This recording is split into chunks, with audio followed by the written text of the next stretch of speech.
Hi friends, welcome back to my channel మా ఇంటి అభిరుచి. ఈరోజు వీడియోలో మన సబ్స్క్రైబర్స్ ఎప్పటి నుంచో అడుగుతున్న రెసిపీని అయితే పోస్ట్ చేస్తున్నానండి. ఒకరోజు నేను ఇన్స్టెంట్గా మురుకులు చేసి మా పిల్లల లంచ్ బాక్స్లో పెట్టానమాట. ఆ వీడియోకి చాలామంది నన్ను ఇన్స్టాగ్రామ్లోను యూట్యూబ్లోను కూడా అడిగారు, అక్క మురుకులు తయారీ విధానం ఎలా అని చెప్పండి, నేను ఎంత చేస్తున్నా సరిగ్గా రావడం లేదని చెప్పేసి నన్ను అడుగుతూ ఉన్నారండి. ఇంక ఈరోజు అయితే వాళ్ళందరి కోసం, ఇంకా ఈ వీడియో చూసే వాళ్ళందరి కోసం అయితే చాలా సింపుల్గా మొదటిసారి చేసేవారు కూడా పర్ఫెక్ట్గా వచ్చేలాగా మురుకులు తయారీ విధానం ఎలా అని చేసి చూపించబోతున్నాను. ఇంకెందుకు ఆలస్యం, రండి వీడియోలోకి వెళ్ళి వీటి తయారీ విధానం ఎలా అని చూసేద్దాం. ఇంకా జంతికల పిండి కలపడం కోసం అని చెప్పేసి ఒక పెద్ద గిన్నె తీసుకున్నాను. దాంట్లో 2 కప్పుల బియ్యం పిండి వేస్తున్నానండి. తరువాత అరకప్పు శనగపిండి వేస్తున్నాను. బియ్యం పిండి నేను ఇంట్లో ఆడించి పెట్టానమాట. బియ్యం అంతా కడగలేదు, మామూలుగానే ఆడించి పెట్టేశాను. దాన్ని ఉపయోగిస్తున్నాను. మీరు కావాలనుకుంటే బియ్యం శుభ్రంగా కడిగి ఆరబెట్టి కూడా పొడి చేసి మీరు వాడుకోవచ్చు. ఇదైతే మనం ఇన్స్టెంట్గా అప్పటికప్పుడు చేసుకునేలా అనమాట. ఇంకా దీంట్లో నేను 1 టేబుల్ స్పూన్ వైట్ నువ్వులు వేసానండి. 1 టేబుల్ స్పూన్ బ్లాక్ నువ్వులు వేసాను. తర్వాత హాఫ్ టీ స్పూన్ వాము వేసాను.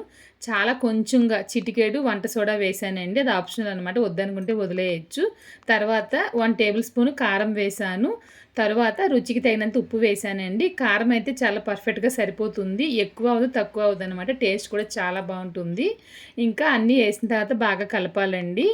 ముఖ్యంగా ఉప్పు కలవదనమాట, సో అందుకని చెప్పేసి బాగా కలపాలి.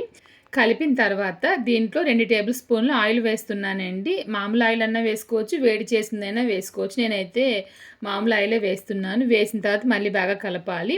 ఈ విధంగా మనం ఆయిల్ కానీ బటర్ కానీ వేసి కలిపినప్పుడు ఏంటంటే జంతికలు వచ్చేసి గుల్లగా ఉంటాయన్నమాట, సో అందుకని చెప్పేసి వేస్తాము.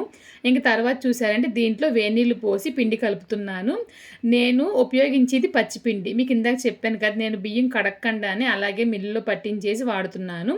అందుకని చెప్పేసి నేను వేనీళ్ళు పోసి కలుపుతున్నానండి. బాగా కలపాలి. నేను వేనీళ్ళు పోసాను కాబట్టి స్పూన్తో కలుపుతున్నాను. నేరుగా చేయి పెట్టారంటే కనుక కాలే అవకాశం అయితే ఖచ్చితంగా ఉంటుంది. మీరు శుభ్రంగా కడిగేసి బియ్యం ఆడించిన పిండి అయితే కనుక మీరు మామూలు నీళ్ళు కలిపినా ఏం ప్రాబ్లం లేదనమాట. అంటే నేను చన్నీళ్ళు చెప్తున్నాను. ఇంకొక విషయం ఏంటంటే ఎక్కువగా నేను మురుకులు చేసేది మినపప్పు వేస్ట్ చేస్తాను. ఇక్కడ తమిళనాడులో వచ్చేసి ఆ విధంగానే చేస్తారు. ఆల్రెడీ నేను వ్లాగ్లో కూడా ఆ వీడియో పోస్ట్ చేశానండి. మినపప్పు ఇంకా బియ్యం పిండితోనే మురుకులు అనేవి చేస్తారు.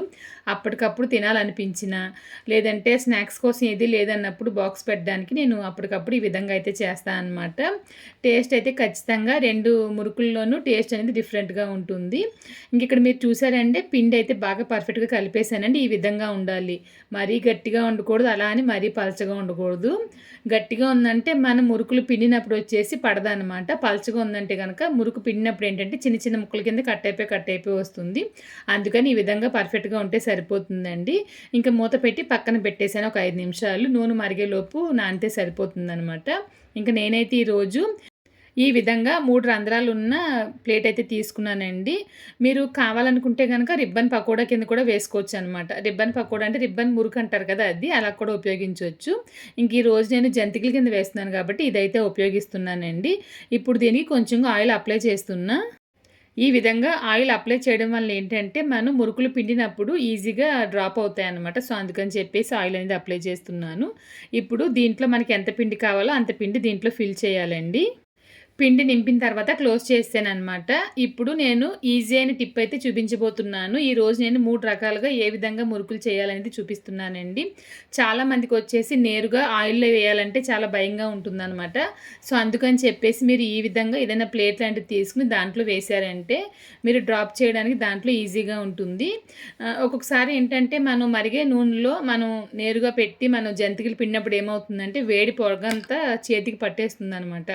అప్పుడు చాలా కష్టంగా ఉంటుంది, చాలా వేడిగా ఉంటుంది. అందుకని చాలామంది మురుకులు లాంటివి వేయడానికి కూడా భయపడతారు. ఇలా చేశారంటే చాలా ఈజీగా మీరు తక్కువ టైంలోనే చేసేసుకోవచ్చు అనమాట. ఒక 10 ప్లేట్లు పెట్టుకున్నారంటే 10 వరుసగా గబగబా వేసేసుకుని ఒకే ట్రిప్ కింద వేపేసుకోవచ్చు. ఈజీగా అయితే అయిపోతుంది.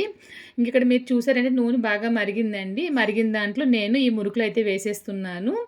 నూనె బాగా మరిగి ఉంది కాబట్టి వేసిన వెంటనే ఈ విధంగా ఎక్కువగా బబుల్స్ కింద వస్తాయన్నమాట. మనకి ఇవి వేగాయా లేదా అని చెప్పేసి ఎలా తెలుస్తుందంటే, అంటే మొదటిసారి చేసేవారికి, కొత్తగా వంట తెలియని వారి కోసమైతే చెప్తున్నాను. ఆల్రెడీ మనకి చాలామందికి తెలిసే ఉంటుంది కదా! ఎప్పుడైతే ఈ బుడగలు లాంటివి తక్కువగా అవుతూ ఉంటాయో, అప్పుడు మనకి ఈ డీప్ ఫ్రై చేసిన ప్రతీది త్వరగా వేగిపోయిందని అర్థం అనమాట. ఇంకిక్కడ మీరు చూసారంటే మురుకులైతే చాలా చక్కగా వేగాయండి. ఇక్కడ నేను ఇంకొక విషయం చెప్పడం మర్చిపోయానండి. ఏంటంటే మీరు మురుకులు వేసిన వెంటనే కలిపేయకూడదనమాట. కలిపినప్పుడు ఏమవుతుందంటే విడివిడిగా అయిపోతాయి. ఆ పిండంతా విడివిడిగా అయిపోయి మురుకులనేవి పర్ఫెక్ట్‌గా రావు. మురుకులు వచ్చేసి ఈ షేప్‌లో ఉన్నాయేంటని చెప్పి అనుకోకండి. ఏ షేప్ అయితే ఏంటి తినడానికి, అందుకని చెప్పేసి ఈ షేప్‌లో అయితే చేసేసాను నేను. ఇంక తర్వాత చూసారంటే నేరుగా ఏ విధంగా ఆయిల్‌లో వేయాలని చెప్పేసి చూపిస్తున్నాను. ఈ విధంగా నేరుగా ఆయిల్‌లో అయితే వేసేయొచ్చు. ఇంకొక రకం ఏంటంటే మనం గరిటె పైన వేసి కూడా మనం వేసేయొచ్చనమాట. మీకు ఎలా ఈజీ అనిపిస్తుందో అలా అయితే చేసుకోవచ్చండి. కానీ చేయడం అయితే చాలా ఈజీ. అప్పటికప్పుడు మీరు చేసేయొచ్చు. నేను ముందే చెప్పినట్లు మినప జంతికలు కూడా చాలా బావుంటాయి. ఇవి కూడా చాలా బావుంటాయనమాట. మీకు మినప జంతికలు రెసిపీ కావాలంటే గనుక నన్ను కామెంట్‌లో అడగండి. ఖచ్చితంగా వీడియో పోస్ట్ చేస్తాను. ఇంక ఇవి కూడా బాగా వేగాయి కదా! ఇవి కూడా తీసేసాను. ఇంక నేను చెప్పాను కదండీ! గరిటె పైన వేయడం. గరిటె పైన ఈ విధంగా వేశారంటే ఇది కూడా చాలా ఈజీ అనమాట. నూనె అనేది పైకి చిమ్మకన్నా ఉంటుంది. మూతలో అయినా టప్పున వేసినప్పుడు తెలియనప్పుడు నూనె చేతుల మీద చిమ్మే అవకాశం ఉంటుంది గానీ, ఈ విధంగా గరిటెతో అయితే నూనె అస్సలు పైకి చిమ్మదనమాట. ఆల్రెడీ అక్కడ జంతికలు ఉన్నాయి. ప్లేస్ లేదు కానీ వీడియో చూపించాలని చెప్పేసి నేను సైడ్‌గా అయితే వేసేసాను. అంతేనండి. ఇన్‌స్టంట్‌గా మురుకులయితే తయారైపోయాయి. మీరు కూడా ట్రై చేయండి. చాలామంది అడిగారు కదా! ఎంతమంది ట్రై చేశారనేది మర్చిపోకుండా నాకు కామెంట్‌లో చెప్పండి. ఇంకా ఈరోజు ఈ వీడియోలో వంట రాని వాళ్ళు కూడా అప్పటికప్పుడు ఇన్‌స్టంట్‌గా మురుకులు ఎలా తయారు చేయాలని చెప్పేసి ఈ వీడియోలో చూశారు కదా! ఈ వీడియో గనుక మీకు నచ్చినట్లయితే లైక్ చేయండి, షేర్ చేయండి. మీరు ఇంకా మన ఛానల్‌ని సబ్స్క్రైబ్ చేయకుండా వీడియోస్ చూస్తున్నారంటే మర్చిపోకుండా మైండ్ అబ్రిచ్ ఛానల్ కూడా సబ్స్క్రైబ్ చేయండి. మన ఛానల్‌లో డైలీ వీడియోస్ 1:30కి పోస్ట్ చేస్తున్నాను. మిస్ కాకుండా వీడియోస్ చూడండి. మీకేమైనా రెసిపీస్ కావాలంటే గనుక నన్ను కామెంట్‌లో అడిగారంటే మన ఛానల్‌లో వీడియోస్ అనేవి పోస్ట్ చేస్తాను. ఇంకొక వీడియోలో మళ్ళీ కలుద్దామండి. Thank you.